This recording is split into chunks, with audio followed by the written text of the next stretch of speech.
पर्व हम बिहारियों के लिए सिर्फ महापर्व ही नहीं बल्कि हमारा सम्मान है, हमारा अभिमान है। इसलिए छठ के आगे कुछ नहीं और छठ से बढ़कर कुछ नहीं। नमस्कार, आप सभी को छठ पूजा की हार्दिक शुभकामनाएं।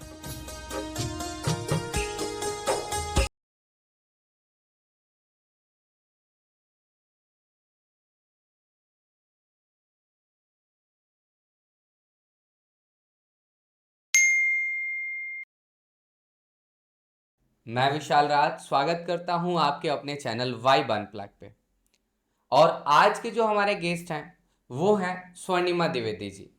और आज हम बात करेंगे हमारे यूपी बिहार में होने वाले महापर्व छठ पूजा के बारे में।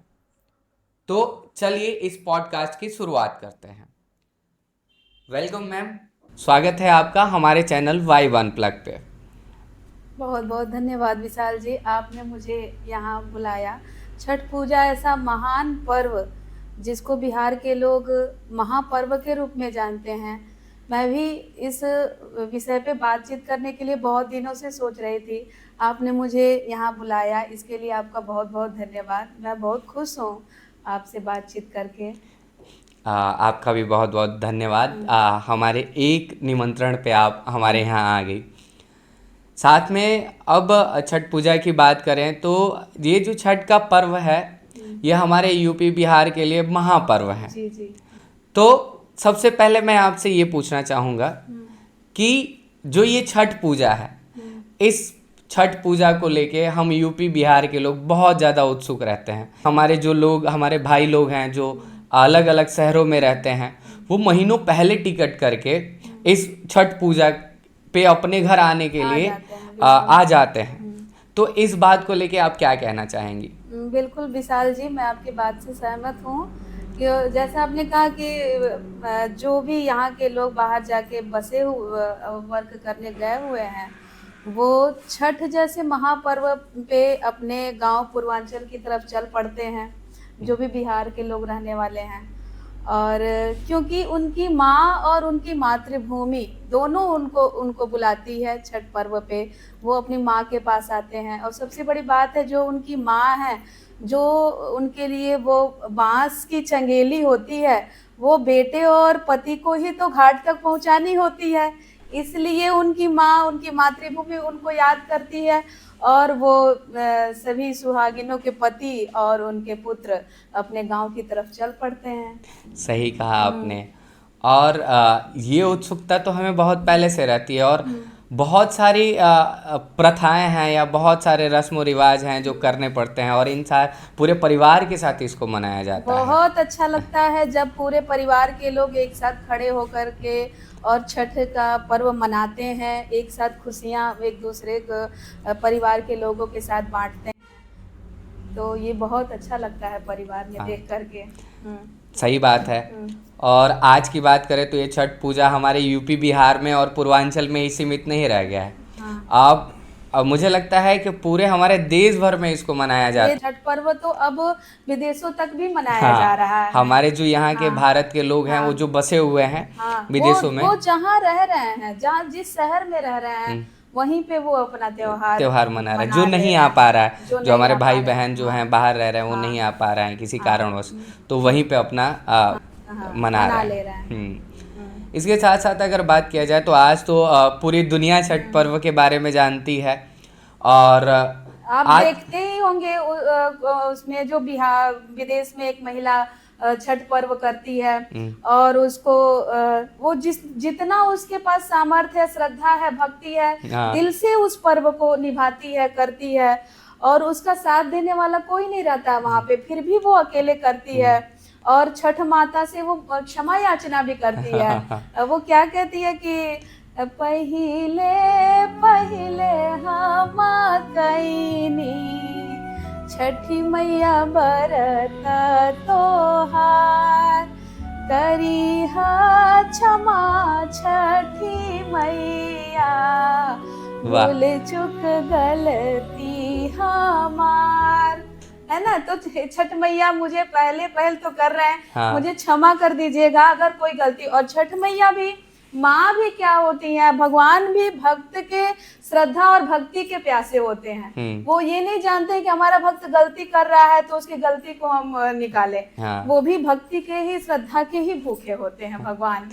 सही बात है। और ये जो हमारा लोकगीत है हमारे यूपी बिहार पूर्वांचल का, इसमें एक अलग ही मधुर मिठास है। एक मिठास और होता है इसमें।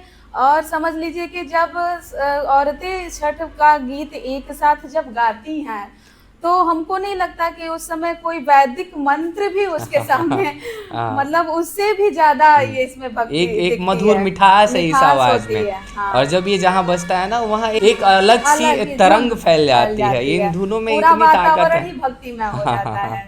जी। तो आज तो पूरा देश विदेश छठ पूजा के बारे में जानता है। तो मैं ये आपसे जानना चाहूँगा कि ये जो छठ पर्व का चलन है या जो छठ पर्व मनाया जाता है, इसकी शुरुआत कहाँ से हुई? क्या आप हमारे दर्शकों को बताएंगे कि इसकी शुरुआत कहाँ से हुई? शुरुआत कहाँ से हुई यह तो कहना मुश्किल है कि सबसे पहले छठ कब से शुरू हुआ, किस समय से मनाया गया। लेकिन जहाँ तक हम पुराणों की बात करें तो जो हम लोग नवरात्रि में नौ दुर्गा की पूजा करते हैं, अर्चना करते हैं, उसमें जो माँ कात्यायनी होती हैं उन्हीं का रूप छठ माता के रूप में हम लोग पूजते हैं। और जहाँ तक हम सनातन धर्म की बात करें तो छठ माता को ही ब्रह्मा की मानस पुत्री के रूप में माना गया है। अच्छा जी। और महाभारत की बात करें तो जो बिहार से ही ये प्रथा प्रचलित हुई छठ मुझे पर्व, लगता है क्योंकि कि बिहार में महापर्व के रूप में इसको मनाते हैं। तो बिहार में जो गया गया भागलपुर जो जगह है, भागलपुर जगह पहले अंग प्रदेश हुआ करता अच्छा, था महाभारत के जी समय जी में। महाभारत के समय में। और वहाँ पे अंग देश का राजा कर्ण था, ठीक है। और कर्ण तो महादानी और प्रतापी था, लेकिन वो सूर्य पुत्र था। हाँ। ये सभी जानते हैं। और वो घंटों खड़े रह करके जल में और सूर्य भगवान का अपने पिता को अर्घ दिया करता था।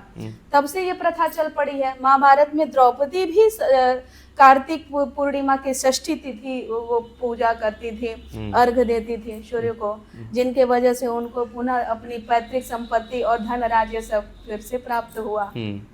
त्रेता युग में श्री रामचंद्र जी और जब वनवास के बाद रावण का वध करके अयोध्या वापस आए थे, अयोध्या में अयोध्या वासियों ने घी के दिए जलाए, दिवाली मनाया। और दिवाली के ठीक 6वें दिन षष्ठी तिथि को कार्तिक में उन्होंने अपने पितरों को अर्पित किया। पितृ मतलब अपने पूर्वजों को ठीक है, उनका श्राद्ध और अर्पित किया, ठीक है। तो माँ सीता वही व्रत की अर्घ उन्होंने दिया सूर्य भगवान को, क्योंकि वो सूर्यवंशी थे राम।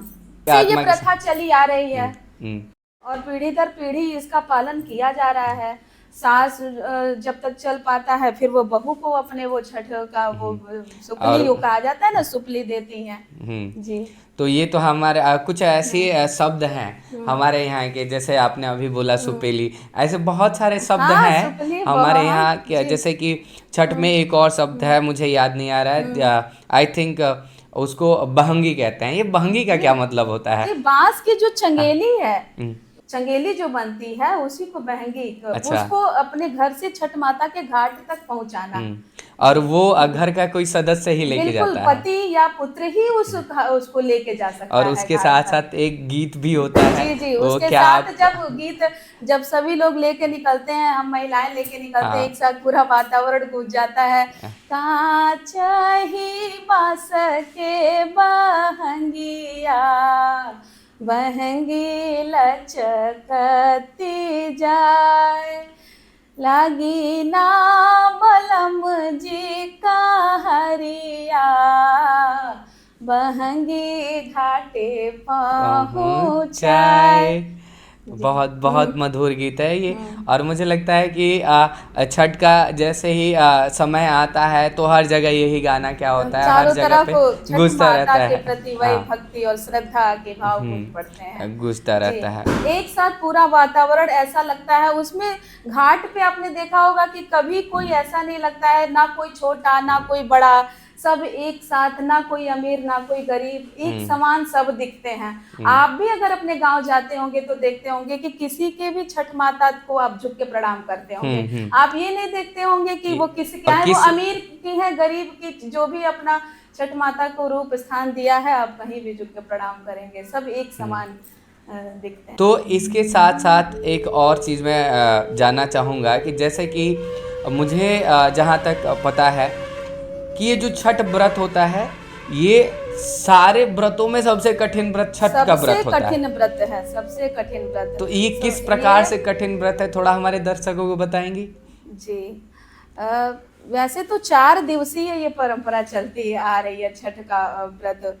36 घंटे की पूरा निर्जला व्रत होता है जो हम लोग करते हैं, जिसमें 4 अलग अलग दिन होते हैं। 4 अलग अलग दिन होते हैं। जैसे कि पहला जो दिन नहाए खाए का होता है, हम्म, नहाए खाए में हम महिलाएं पूरी तरह से घर की साफ सफाई करते हैं, पूरा वातावरण स्वच्छ, पूरे हर एक घर के हर एक सामान को धुलते हैं, साफ करते हैं। और शुद्ध भोजन, जैसे तामसिक भोजन नहीं हाँ, बनता है उस दिन घर में, हाँ, जैसे हाँ, लहसुन प्याज प्रयोग नहीं किया जाएगा। उस दिन शुद्ध भोजन बनता है, शुद्ध भोजन वो महिलाएं खाती हैं, और घर के सभी सदस्य भी वही भोजन वही ग्रहण भोजन करते हैं। करेंगे। मतलब पूरे हम अपने वातावरण हाँ, को, तो हमारे शुद्ध घर को भोजन में शुद्ध हम कर क्या लेते हैं। खाते हैं, चावल हो गया, दाल हो गया, और आपने कद्दू लौकी की सब्जी सुनी देखी अब मैंने होगी। देखा है ऐसा बिल्कुल कि लौकी बिल्कुल, की सब्जी वही परंपरा है, लौकी की सब्जी खाकर ही व्रत रखना अच्छा। होता है। जी, तो ये तो रही पहले दिन की पहले बात, दिन का नहाए व्रत, खाए। नहाए और जो खाए। दूसरा दिन जो हाँ, होता है वो क्या दूसरा जो होता दिन है? होता है वो होता है खरना। खरना। समझ लीजिए कि जब वो पहले दिन के बाद दूसरे दिन के लिए औरतें महिलाएं खर करने के लिए तैयार हो जाती हैं, पूरे दिन एक बूंद पानी भी नहीं। अच्छा। जी, और शाम को वही चावल और गुड़ का जो क्या बोलते हैं खीर होती है, उसी का वो सेवन करती हैं। उस समय वो पानी पीती हैं, और उसके बाद अब और कठिन और जो वो समय आता जो है। आप बोल रही हैं चावल, जी, वो भी चावल गुड़ साठी का हाँ, चावल, साठी साठी का चावल, साठी का वो भी चावल ये और गुड़। सफेद वाला चावल नहीं, साठी का चावल और और गुड़ की गुड़। खीर। हमारे हाँ, यूपी बिहार में इस चीज को रसियाव बोलते जी हैं। जी, हमारा रसिया। अपना हाँ, रीजनल जो हाँ लैंग्वेज है हाँ, उसमें हम लोग तो इसको बस रसियाव बोलते वही हैं। वही लेना होता है। उसके बाद उससे भी अगला कठिन जो दिन होता है, हाँ, उसके अगले अगला दिन, दिन उसके बाद होता फिर है। रात, पूरी रात एक बूंद पानी नहीं, पूरे दिन।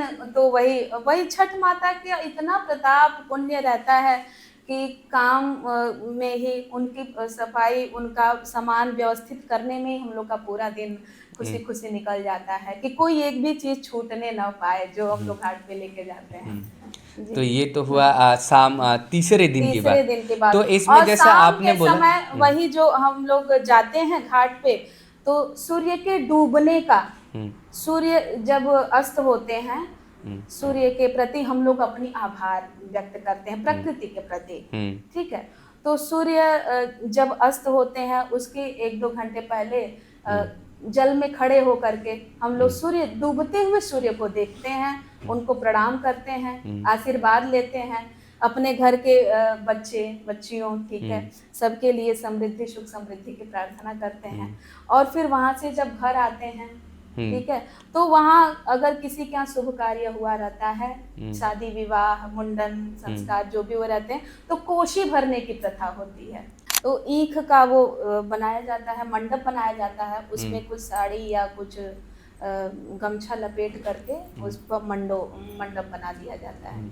जी, और कुम्हार के यहाँ से जो मिट्टी का बर्तन आता है, अच्छा। दीपक वगैरह आते हैं, उसको जला करके जो भी सीजनी फल होते हैं, जैसे कि आपका ये पत्ते सहित अदरक, अच्छा, हाँ, मूली, कोन, सुथनी, हाँ, ठीक है, ये सेब, अनानास, नारियल, शरीफा, पान सुपारी, जो भी चीजें होती हैं, नारियल हो गया, खड़ा नारियल पानी सहित, ठीक है, उसको हम लोग उसमें जो भी चीज घाट पे लेके जाते हैं वो घर मतलब पे ये ही रख सारे फल, जितने सारे जितने मौसम सीजनी के मौसम के फल होते हैं, अनुसार उन फल सारे फलों का फलों का हम प्रयोग छठ किया माता जाता है। हाँ। के रूप को चढ़ाते हैं, प्रयोग करते हैं जी। तो इसके साथ साथ कुछ और चीज़ें, जैसे कि ये तो हो गई फल की बात है, इसके साथ साथ क्या कोई और भी सामग्री है जो चढ़ावा में चढ़ावा जाता है या चढ़ाया चढ़ावा जाता में वही जो असली प्रसाद जो होता है, आटे और गुड़ का जो ये ठेकुआ बनता है हाँ, जी। मैं वही, ठेकुआ, क्योंकि हम लोग हाँ। बचपन से क्या होता है ना कि